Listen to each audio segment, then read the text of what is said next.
Hi there. Welcome to I Should Be Writing. This is a podcast for writers, whether you are well into your career or you just started. If you got doubts, if you got confusions, then come to me and I will say, oh, I've got that too. So I'm not sure I can answer the questions, but I will understand. And sometimes I bring other writers on to talk to me. Now, who I have here today is a very good friend of mine, my co-editor for Escape Pod, the responsible person on Escape Pod, the responsible person in my own Discord. Valerie takes better care of my Discord than I do. And just all around amazing person, Valerie Valdes, in a pen name of Lia Amador, to talk about her new book, Which You Would. Valerie's been nominated for the Clark Award, the Hugo Award, and what other awards? International Latino Book Award? International Latino Book Award. Wow, that's neat. Were you I on did staff win when that. we got the Ignite nominations? Yes. Okay, and Ignite. That too. Yes. So, Valerie's pretty amazing, and I have brought her on the show to help launch her book, but also because I have a lot of questions about romance. And I talk to Valerie almost daily, but a lot of it is work stuff. So, while this is also work stuff, it's not like fun work stuff. So, I've decided to just make her, like, in theory, I'm promoting her, but in reality, I'm just digging for information. And if y'all want to come along, you can. Hi, Valerie. Welcome to the show. Hi, I'm here. I have my miner's hat on. Let's do this. Excellent. Excellent. We're gonna diggy hole. I have heard Preemie use that too. And then I didn't know what it was. And somebody else didn't in chat, and they said they went and found it. And then they said, don't look at it, Mer. And so I'm going to trust them. I won't say anything more. I discovered tangents also, but do you know what one of the indicators of ADHD is? Like earworms? Like your brain Yes. just holds on to something and will not let it go? Yeah. And now, actually, so now that I've said that, I have that song in my head, unfortunately. Yeah, see, so you messed up I did yourself. it to myself. I have only myself to blame.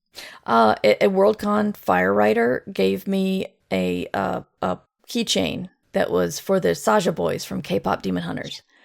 The problem is, fire writer, is that whenever I pick it up, I think it's the Saja boys, and then I think it's the Glamour Boys, and then I start singing the Glamour Boys song from what, late 80s by Living Colour? Not in Living Colour, but Living Colour the band. Yes. And I don't know a lot of the words to that song, but I'm singing them a lot in my head. And so I'm almost thinking maybe I shouldn't look at the very nice gift that that she got me, because it always gives me let's see. I would look at it and just do the cut shoulders out. immediately. Yes. Just start shaking the shoulders. Tangent to cut out at 2:27. I'm doing great so far. Valerie, why don't you tell us about Which You Would? So Which You Would is a fantasy rom-com. It's contemporary, so it takes place in another world very, very, very similar to ours, except I renamed all of the pop culture things and, computer programs and apps and stuff like that, because I don't want to get sued. But it's basically a story that is about two people who are going to be competing on a reality show that is kind of like the Great British Bake Off, but it's magic, it's spellcasting. And they are each competing for their own reasons.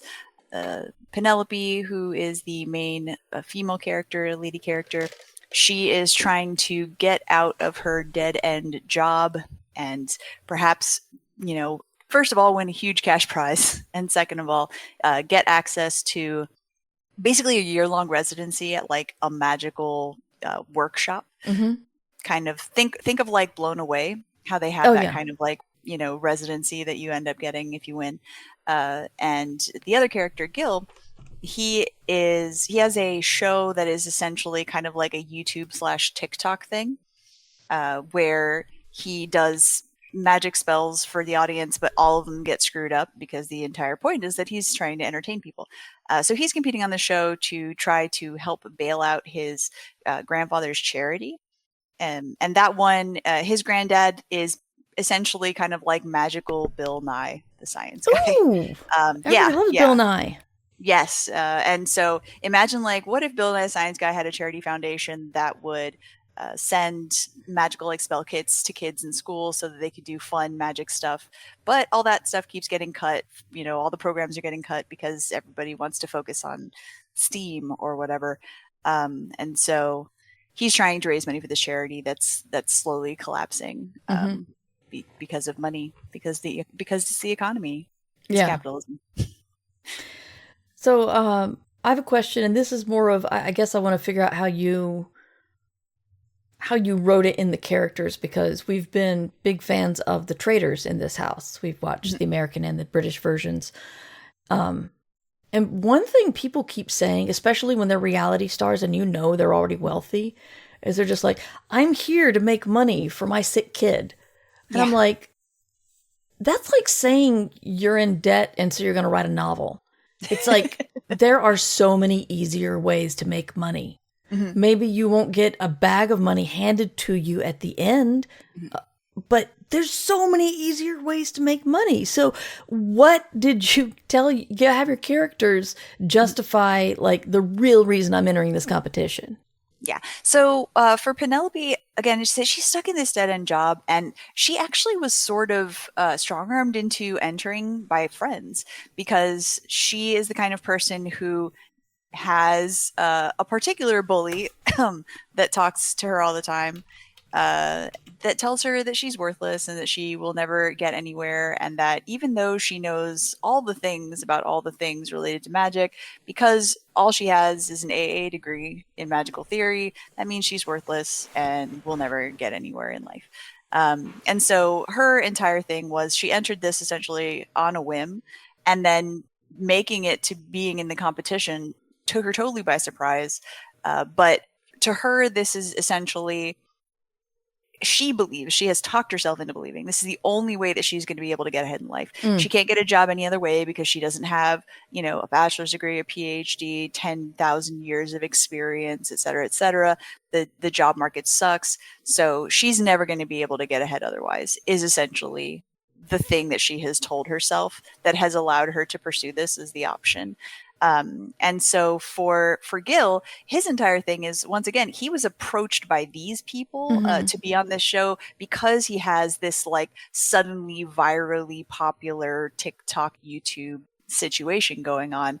And because of that, he actually has like an agent, which is his granddad's agent, basically, that his granddad has just been supporting him in his burgeoning career as a celebrity.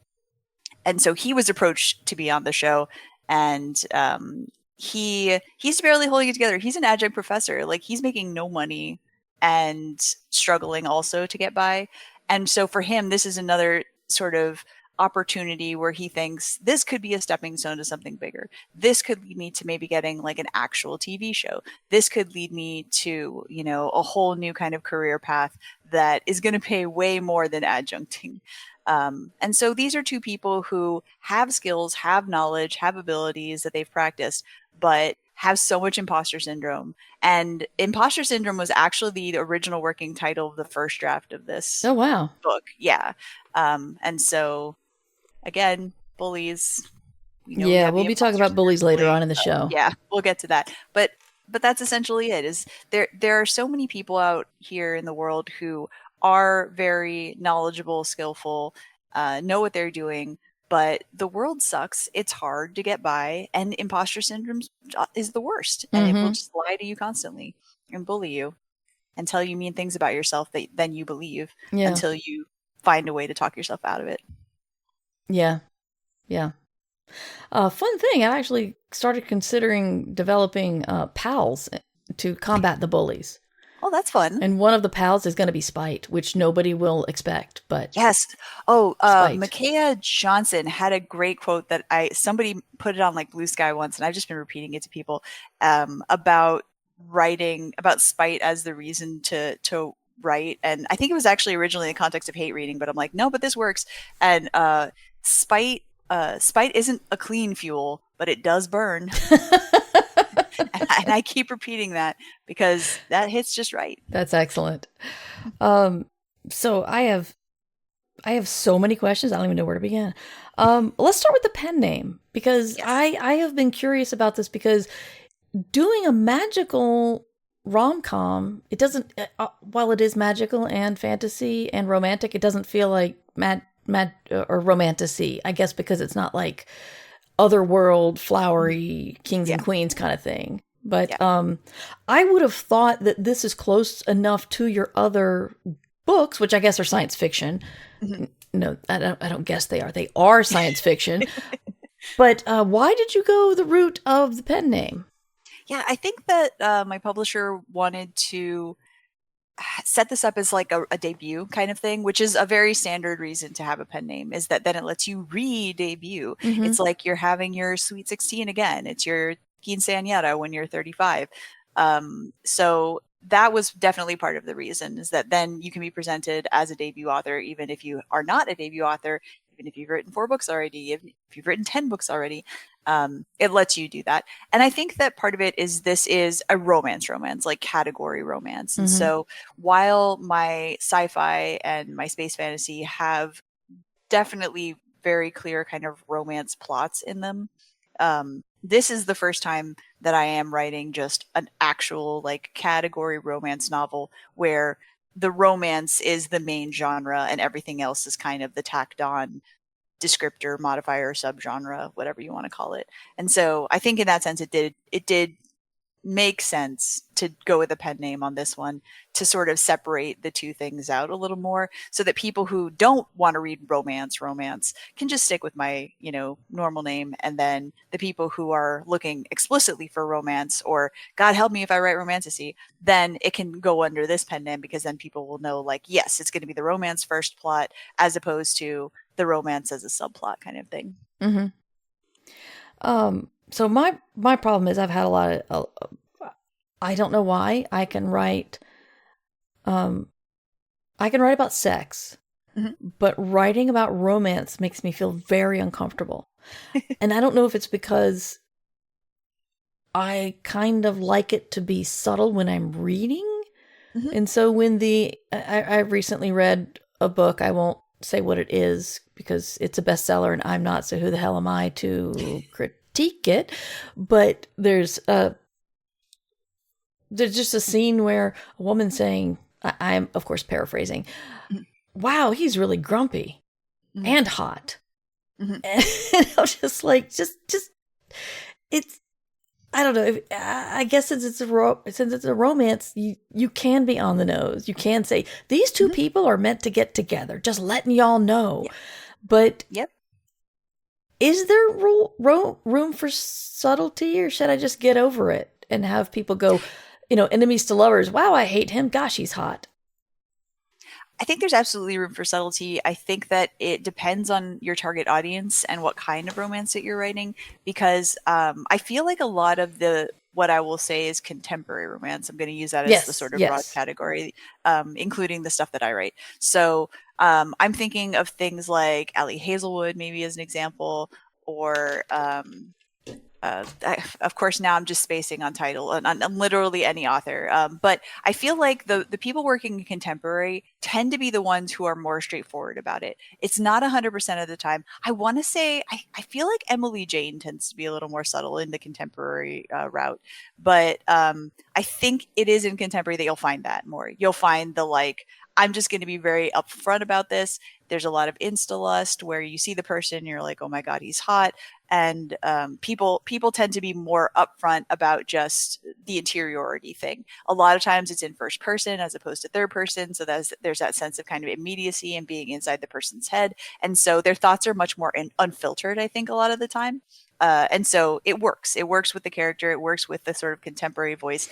But I find that if you start heading into historical fantasy, you'll find a lot more subtlety at play. Especially if you delve into like the Regency stuff, not necessarily the Bridgertons, but I'm gonna butcher some names. Let's go. Mary Balogh.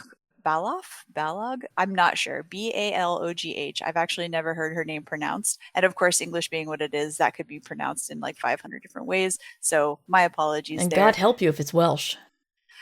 I've tried really hard to get a handle on Welsh because I actually read some Hold on. We're gonna cut this part where I'm going You betcha. rapidly through Libby to try to figure out the name of this author that I'm gonna remember later. And it is this is a person who I really enjoy. Is a to taste kind of thing, because if you don't like the voice, then it's not going to be for you. But here we go. India Holton. And so India Holton has two different series right now that are essentially alternate history historical romance. They I believe both take place in Victorian times, but essentially one of them is like this extremely bizarre world where pirates fly houses around. It's very wacky, very zany, very fun. And so those historicals definitely have a much more contemporary, I'm just going to think these thoughts kind of voice, but at the same time, they also have a ton of wordplay and a lot of just very quirky dialogue and the ways that things are written. The Ornithologist Field Guide to Love, I think, is the one that I had read. Oh, I have that one. Yes, and so that's also India Holton. That's a separate series. I think there's either 2 or 3 in that one at this point. And so again, it's like what if historicals, but with magic.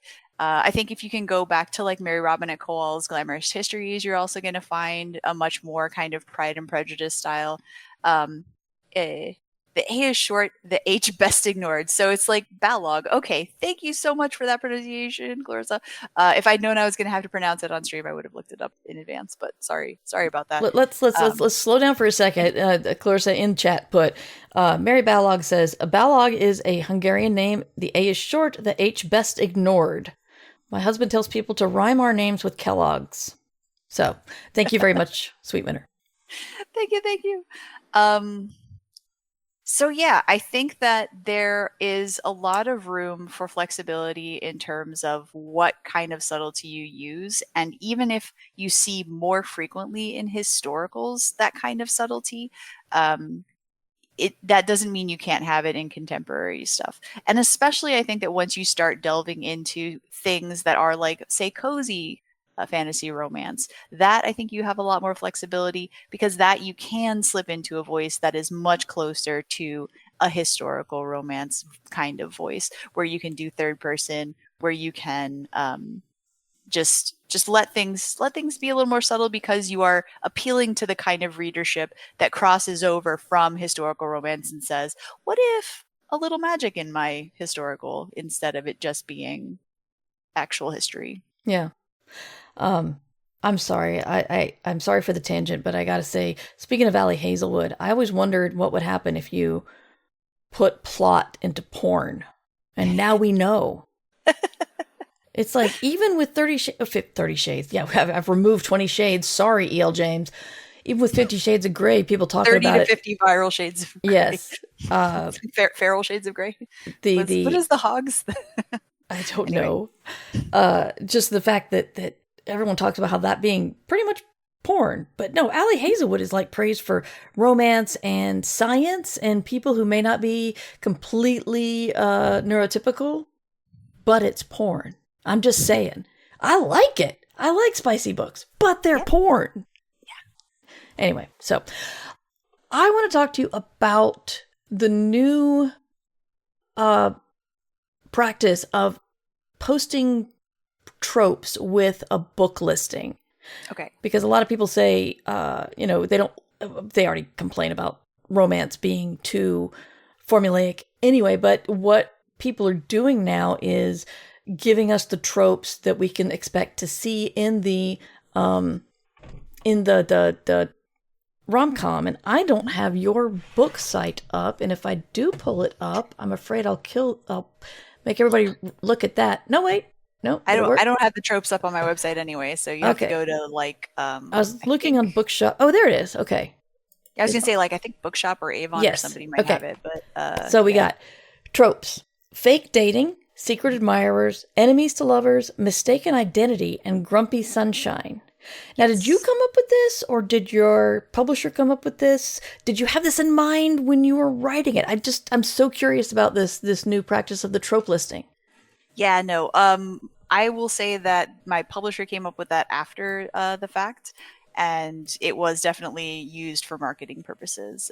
As I was writing it, I feel like you can come at the writing of it with the tropes in mind. I don't think there's anything wrong with that. Because it's no more wrong than writing like archetypal fantasy stuff. It's no more wrong than writing like a Cinderella story, for example. You know, like a fairy tale retelling. Yeah, or a fairy tale retelling, or a noble peasant romance, or a farm boy becomes the chosen one, or like there's that might be nothing, a little tired, but yeah. But that's the beauty of romance, I think, is that you can write all of these different tropes, and you can do it in entirely different ways. You know, like there's the old adage that you give people the same writing prompt and you'll get as many different stories as there are writers that are using the prompt. Even if it's a really specific prompt, even if it's everybody start with the same exact first line, you're going to end up with completely different stories written by all these people. And so starting from a prompt, I think, is not fundamentally bad or wrong, in that any story that you write is going to end up being different. There was a really cute, I think it's Jackie Lau wrote this ice cream shop book that is called, as I am looking for the title once again, it's called Ice Cream Lover. So Jackie Lau, and yeah, it's a really cute short book, and it's Grumpy Sunshine. You have somebody who is the owner of an ice cream shop, who is the Sunshine character. You have this guy who is dealing with the fallout of his ex having written an entire like self-help book about how he is too grumpy and he melted her inner ice cream sandwich. And so he has stopped being able to eat ice cream because he is now infamous, even though he's not named. Wow. He has seen himself in this book and it has deeply upset him. And so that's a Grumpy Sunshine story. But as I gave you the details of it, it still is actually very different from other Grumpy Sunshine stories. My Grumpy Sunshine story, the woman is the grump and the dude is the sunshine. I was actually going to ask that. Yeah. Which is usually the other way around. It's usually the guy who's the grumpy one. And moreover, I feel like that is a very surface level thing. And I think that's how tropes often function, that it is just kind of the very surface level, because each of my characters is both grumpy and sunshine. Each of my characters is just very kind of like overthinking, anxious person, even if they're both pretending not to be. Both of them have imposter syndrome.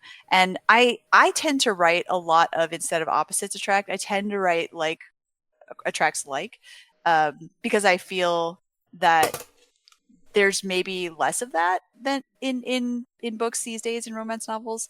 And it appeals to me, the idea of these people who are not the same person, but have so much overlap that they really are just a really great fit for each other. They're very complementary kind of thing. So instead of having just a couple of tangent points and then they're wildly different people, it's like they actually are very similar. And so that's another trope, like attracts like, or enemies to lovers, friends to lovers, things like that. So I think that when I was, and this is like my fourth time writing the same exact book, so I mean it's gone through a lot of different iterations, but ultimately, like the tropes are marketing. People have brought up AO3 as a good example of, like, you know, if you're, for those who don't know, that's Archive of Our Own, which is a fanfic website. You can also post original fic there, but primarily it's used for fanfic. And one of the most amazing things about the website is the tagging system that allows you to just kind of very rapidly search through different fandoms, different pairings, romantic pairings, to find stories that you want to read. But on top of that, people will tag things with these kinds of tropes. And what it does is it lets people very rapidly decide, you know, oh, I definitely want to read that because I do love that trope and I want to see what this person does with it. Oh, ad break. I'll finish my statement and then we'll pause, I guess. Yeah. So people will say, oh, I really want to see what that person does with that tropes. And then other people will say, oh, I don't like that trope. So I'd rather not, actually. And then they can self-select out of it. And I think that's one of the benefits of having that list. Excellent. Well, like Valerie said, we're going to go to a quick ad break and we'll be back shortly. If you're wondering what we cut out of this episode, you can go right now to patreon.com and download the unedited version, which people receive over there well before the podcast goes out to the public. You can also join the community of Mer's Fabulous get access to our Discord, access to the archives, and more. Check it out at patreon.com/mightymur. Again, you're joining a community of really cool people. So Valerie, thank you for coming and telling us about your book and how to write romances with fun and magic and contemporary stuff. Where can people find you online, and also plug your stream? Oh, that's true. So Tiny Bookshop. Tiny Bookshop. Yeah, I haven't played it yet, but I have it. Get the New Spirit City expansion. You could be on a train. Trains. It's so fun. I love it. I've got the little otter. Anyway, tangent. Jetpack otter. You can find me online. You can find me at valerievaldes.com. It's Valdes with an S, not a Z. You can also find me at liaamador.com now that I have a pen name. I will say that my Valerie Valdes site is more robust and has like my blog and stuff like that. The Lia Amador site is definitely more kind of bare bones and just here is link to book you can has. And I am working on book 2. So if you get to the end of book 1 and you're like, Valerie, how dare you? Yeah, I'm good. I got it. I'm working on it. Okay. More to come. Stay tuned. Fantastic. Oh, and Twitch. I'm on Twitch. The kids are asleep. We stream every night, basically Monday through Thursday and Saturday nights. My husband and I stream together and separately, and we have a good time. So you can come join our community and hang out and talk to me about writing. My name is Mur Lafferty. I have a book out called Infinite Archive. It is book 3 of a space murder mystery series. People seem to like it. It's got cats. It's got fanfic. You know, what's not to like? But you can find me online at murverse.com, and my email is mightymur@gmail.com if you want to send me feedback or questions. I used to do so many feedback shows, and I don't know if people just stopped listening, stopped caring, or just the move to Discord and other social media has helped them with questions. But I think Twitch also, because there's the live component. Yeah, we'll see. Yeah. But in looking at my archives, I'm like, man, that's a lot of feed. It used to be one regular show, one feedback show, just back and forth. But I'm also working on the archives. If you support the Patreon at patreon.com/mightymur, you can get into the, you can see all the archives as I put them up as collections, and you can get Marco and the Red Granny, one of my novellas, and my my prompt Kick in the Pants book, and join the Discord and have fun with the rest of us. But thank you all for joining us in chat, and we'll see you next time. I probably will stream tomorrow, probably not next week because I'm going to ArmadilloCon, but it doesn't matter because you should be writing. Thank you for listening to I Should Be Writing, the longest running writing podcast in existence. This episode was made possible by the Fabulous, who support the podcast via Patreon or Substack. Join the Fabulous at patreon.com/mightymur or mightymur.substack.com. Theme music provided by John Anelio, art provided by Numbers Ninja, and podcast hosting provided by Libsyn. This episode is released under Creative Commons Attribution Non-Commercial No Derivatives 4.0 license. You can find all of my books and podcasts at murverse.com.